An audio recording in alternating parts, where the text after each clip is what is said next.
So you may want to be with American Express, but American Express don't want to be with you yet, right? It's kind of like Yo Gotti saying, hey, I'm in love with Angela, right? Sure enough, she wasn't feeling him at that time. That was an Amex situation, okay? Yeah, that's a good analogy. That's good. But eventually, watch where I'm going. Eventually, Amex comes around. You get what I'm saying? So I got a question for you. Because everybody's talking about funding, right? Everybody's talking about how to get the bag and all this stuff. My question to you is, if everything was reset, you had to do it over again, everything that you know from right now, what would you do to get back on top if you had to start from scratch at day zero? What would you do? Absolutely. Well, thanks again, Money Codes, for having me, man. I greatly appreciate you, having me here. But yeah, no, listen, if everything literally started from scratch, like started from zero, so like this is perfect for people who are looking to either rebuild their credit, start building their credit, like starting from scratch. The very first thing I would do would be to get a credit builder account. Okay. There's plenty of credit builders out there. Some of you guys may like to have certain accounts, with certain banks and things of that sort. But there's a lot of options that you have. So you can start with something like, Credit Strong, for example. That's a very good credit builder account to have. You can literally start, getting some things in place for as little as, $28 a month or $30 some a month. Now, I got to say this. You don't have to spend a tremendous amount of money to start rebuilding your credit or building credit in general. Okay. Of course, it will cost some money because you have to put something into it. And that's the thing. Banks have to see that you're building relationships with other financial institutions. Once they see that you're building, relationships with other financial institutions, they use that and they say, okay, you know what? If they're going to pay this person on time, they're more than likely going to pay me on time. So that's the first account I would consider. Something, like a Credit Strong, which of course, what else falls in that category? Like a self account as well too. Back in the day, if you guys are old school, y'all might remember that as self lender, right? So either one of those types of accounts. There's plenty of credit builders out there, but the reason why I say would start with one of those two is mainly because they report to all three credit bureaus. A lot of these newer credit builders, they haven't yet established that three bureau reporting perfection. So you got the Covos, you got the Kickoffs. They're not on three bureaus all the way just yet. Sometimes it's hit or miss. So you want to start off with one of those. Right after that, you can then go ahead and apply for, a Capital One Platinum credit card. Capital One is going to be probably one of the best credit cards that you can get, that you can start off with without having much on your credit report. What I love about Capital One is, number one, not only do they not specialize just in credit cards, but they also specialize in other things. You can get an auto loan with them later down the line. You can get a checking account with them later down the line. So those are some pros that to have. Also, if you want to help some other people build credit along with you, you could do that as well, because it allows you to have up to 5 authorized users. And a lot of these entry level credit cards, like a Credit One, you can get authorized users, but they're going to charge you, for each authorized user that you want to add. So with Capital One, that's probably about the best premier type card. So when you get off with that, you start off with that credit builder. 1 or 2 of those are okay. Then you start off with like a Capital One card. It's okay if you get denied too for that Capital One card. If it's an unsecured, you get denied for that. It's okay. You can go ahead and start off with the secured card. And what I love about the secured card is that they have 3 different tiers. They have tier 1, which is $49 deposit for a $200 limit. Then you have a $100 deposit. This is tier 2, $100 deposit for a $200 limit. And then you have tier 3, which is a $200 deposit for a $200 limit. Okay. And so again, that's because you can save that amount of money. So many people think that if they give more money, like having a more expensive Credit Strong account, having a more expensive self account, or giving a lot of money to a secured credit card, $2,000, $1,000, $1,500, things like that, they think that that can help them grow their credit a lot faster. And that's not the case. That's all you need to kind of just get the ball rolling. Gotcha. So now I was taking notes myself because I gotta get my notes. You mentioned self, Credit Strong, and even self. I know they have the installment way that they report, and then they have like the secured way to report. Yeah. Do you recommend that somebody get like multiple credit builder accounts? And the reason why I ask is I'm working with somebody right now. He's a young brother. He's trying to get home ownership, and he was like, "Yeah, I'm gonna get this account. I'm gonna get this credit builder. I'm gonna get this credit builder. I'm gonna get this credit." Yeah.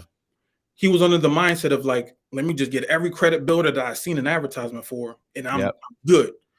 Do you have a recommendation of like, you know what, stick with maybe just 1 or 2 credit builders, or have 1 Capital One and 1 secure? Like, what is the ratio that's realistic?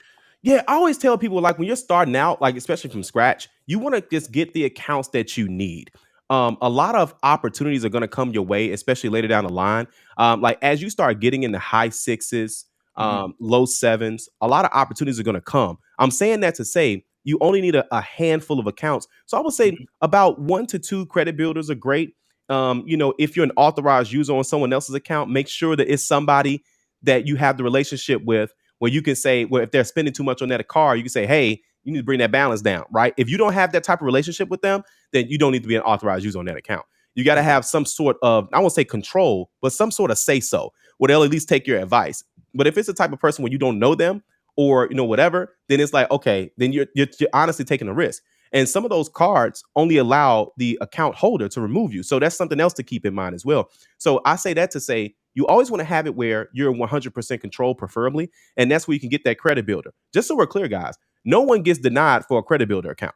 Like the only way you can get denied for a credit builder account is if your identity doesn't match when they do that identity search, Mhm. or if you've had an account with them in the past, like the recent past, which many of these credit builder accounts, they're fairly new.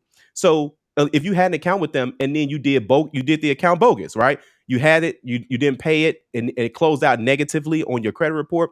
So that's how you can get denied. Saying that to say that's a very rare situation. So if that's the case, I would say get 1 or 2 of those and then you can go ahead and shoot for that Capital One. Now, some of you all may be watching this and you say, well, man, I'm kind of rebuilding. I had a relationship with, one of the credit builder accounts that you mentioned, right? So then you can go into Kickoff. You can go into Kovo. Another Mhm. great one that is super low key is Grow Credit. Now, Grow Credit is not necessarily a credit builder. And that doesn't mean you're not going to build your credit, but it's more so it's not a credit builder account, right? Most of Yeah. these credit builder accounts, you have the money, you pay the money, and then at the end of the term, you get the money back. So essentially, you're building credit just by saving money. That's the simplest form of a basic credit builder account. What I like Mhm. about Grow Credit is that they allow you to pay any of your subscription services, right? So the basic stuff, Apple Music, Hulu, Netflix, Spotify, PlayStation, whatever you got, right? And so you use the Grow credit card. It's a basic debit card, right? And so what it does is you put the money onto the Grow credit card, and then not only does it pay it, so you're not paying anything additional, right? Mhm. They then see, oh, you use this debit card, you use this card to go ahead and pay for your Netflix account. Now they add that Netflix to your credit report. Now you're probably thinking, well, Calvin, I kind of already got something like that with Experian Boost. Yeah, but that's only on Experian Yeah, I was versus with about to Grow ask you. Credit. Man, Yeah. that's key. Mhm. So now that's shown on all 3 credit bureaus versus just having that one, right? So it's Mhm. so many accounts that are out here, guys. They're non-traditional credit building is on the rise. And so essentially back in the day, and of course, me and Joel could talk about this stuff all the time. Back in the day, the only way to build credit was to get a credit card, be an AU, and that was pretty much it, right? Right. Now you got all these accounts. Just because all these accounts are an option or are available doesn't mean that you have to go with all of them. So keep that in mind, guys. You don't have to go with every single thing that happens. So just keep that in mind as you're on your credit building journey. Perfect. I'm glad you said that. I'm glad you touched on that Experian Boost. Yeah. Um, Excellent point. So now, matter of fact, I signed up for Google Alerts for fintech companies. So you hit it on the head as well. Wow. Every day I get another email that a new fintech company's launched, right, to Yep. compete with yourselves and the Credit Strongs and the Kovo and the Kickoff. Yep. That's where it is. The fintech companies are about to take over. So I'm glad you stated Big time. just because you see something on Instagram that's saying it's going to boost your credit does not mean you need to add 15 credit builder on your account because you Correct. think it's going to grow at 15 times faster. Now, when we're talking about time, so let's say I take your advice and I got a self account, I got a Kovo account, I got a Cap One Platinum, or maybe I get the secure card $200, right? Right. So now I got credit mix, which we know is helping our total credit profile. Yep. The revolving account that's going to keep my utilization low. I got my installments, boom. So Yep. we're checking off all the boxes. How long should I need to continue this walk Yeah. before I start looking at Amex? Because Amex been flirting with me, man. They've been flirting with me. So how long do I need Yep. to stick with Kovo before I Yep. start applying? Because you know what?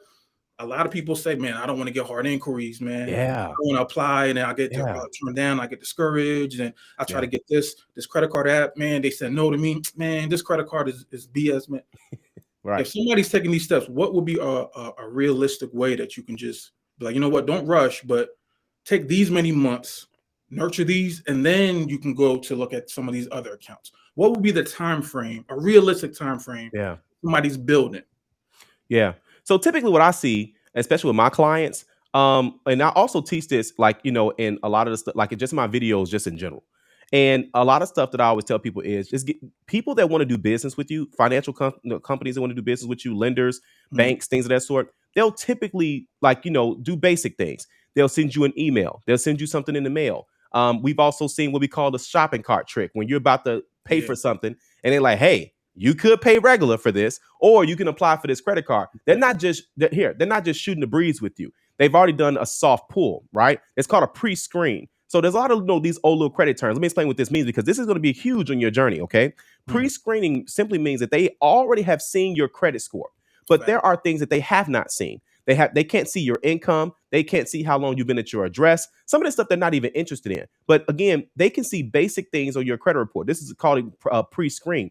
Everyone is automatically enrolled in pre-screening. Now, if you want to opt out of pre-screen, that's essentially stop getting, all these offers in the mail. You can easily go to optoutprescreen.com. Or if you feel like, man, I'm not really getting stuff in the mail, you can opt in, for pre-screen. That's a gem right there. Yeah, so you just dropped the gem. But I always tell people, that lets you know who wants to do business with you. Now, you're probably like, well, man, I'm not getting something from this company. I'm not getting something from this company, because you're not doing what that company is looking for yet. So this is key, because you may watch a video, right? For example, Money Codes may do a video and say XYZ credit card, and this is how you get it. And then you watch that video, you apply, you get denied. Like Joel said, you may get discouraged. And so here's the thing. You want to start off with people that want to do business with you. I want you to put yourself in the position of these financial institutions. They have to send out a mailer. A mailer, that's paper, that's ink, that's a stamp.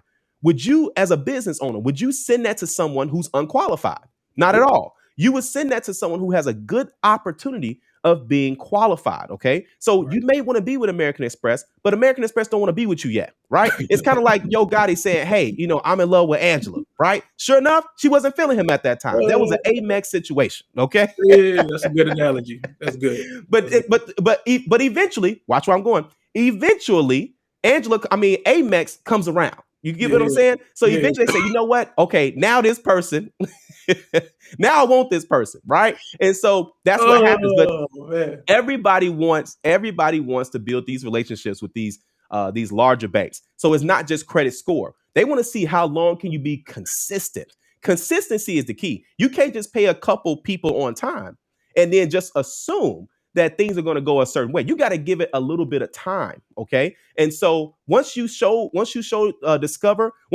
sees that you're paying Capital One, Credit One, they're going to reach out to you. Once Bank of America sees that you're doing that, they're going to reach out to you. So be on the lookout for their entry. I would say these are tier 2 credit cards. Tier 1 is like, Capital One, Credit One, those types of banks. First Premier, you kind of getting your credit building. You're just getting started on credit building or rebuilding. Tier 2 is going to be like, Bank of America, AmeriCard. You may see a little Chase Freedom in that mix, right? Because Chase is picky, right? Then we go into Discover It. You may see a Citibank in the mix, right? So all of those are going to happen. Then you get in the higher sixes. Now the game starts to change. The invitations start to change.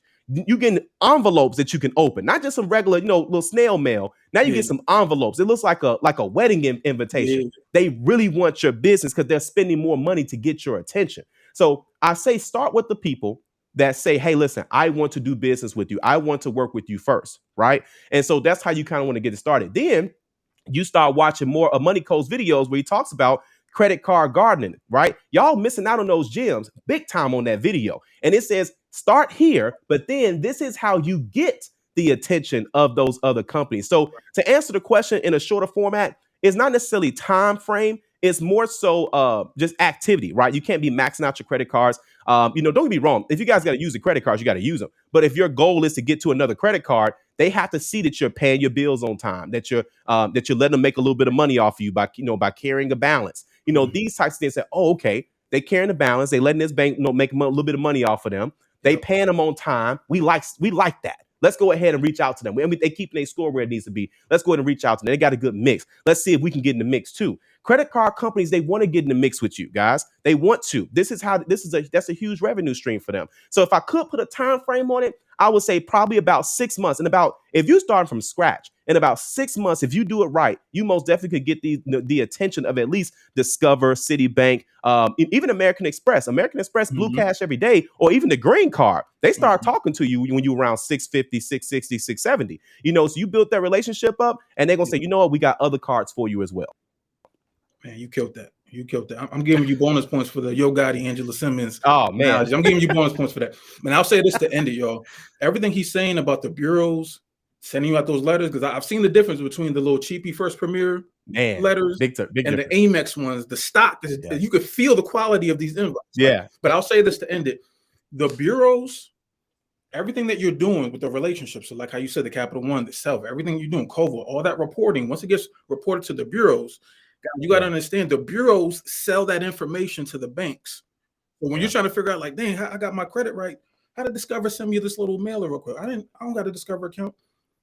Yeah. The bureaus are selling your information, whether it be a good or bad. I'm not saying that's good or bad, but your balances, your utilization, your late pay, everything that you're doing behind the scenes, the bureaus to the highest bidder. Oh, Amex needs this information because they do it by zip codes, they do it by industry.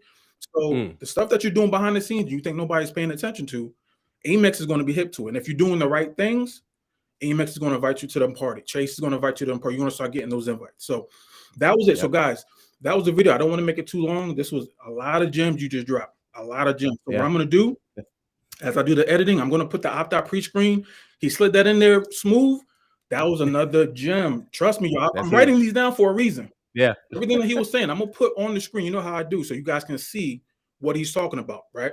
But that's how we're going to do it. And again, guys, I got to, again, appreciate you. I got to give you your flowers because your channel and your account, that was one of the videos I was looking at.